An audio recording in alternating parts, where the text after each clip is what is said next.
Parlons un peu de bail de colocation. Déjà, une colocation, juridiquement, c'est quoi?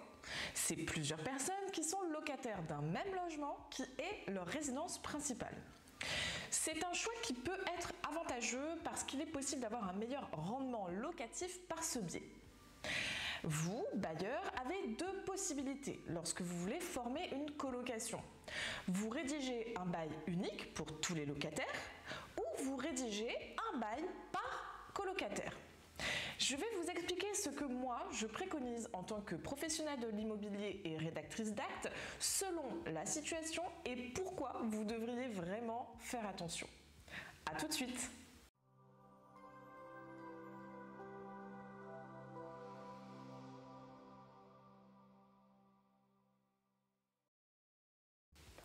Bonjour, je suis Florence de GoImmo. La première option est de rédiger un contrat par colocataire. Vous aurez besoin donc d'autant de bail que de personnes résidentes dans le logement.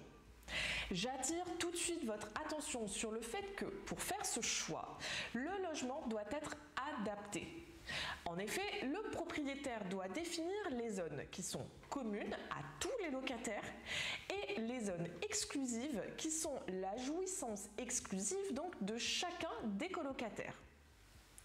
Dans cette configuration, il n'y a pas de bail type comme vous pouvez l'avoir pour des logements vides ou des logements meublés.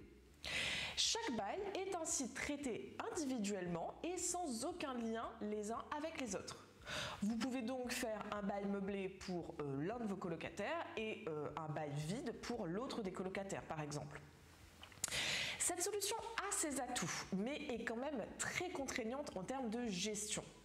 C'est pourquoi je vous conseille vivement d'opter pour la deuxième possibilité. Faire un bail unique pour l'ensemble de la colocation. Avec ce type de bail, vous n'avez pas à distinguer les différentes zones du logement, c'est-à-dire les privatives et les communes. Surtout, vous pouvez mettre une petite clause qui fait de grands effets, c'est-à-dire la clause de solidarité. Qu'est-ce que c'est?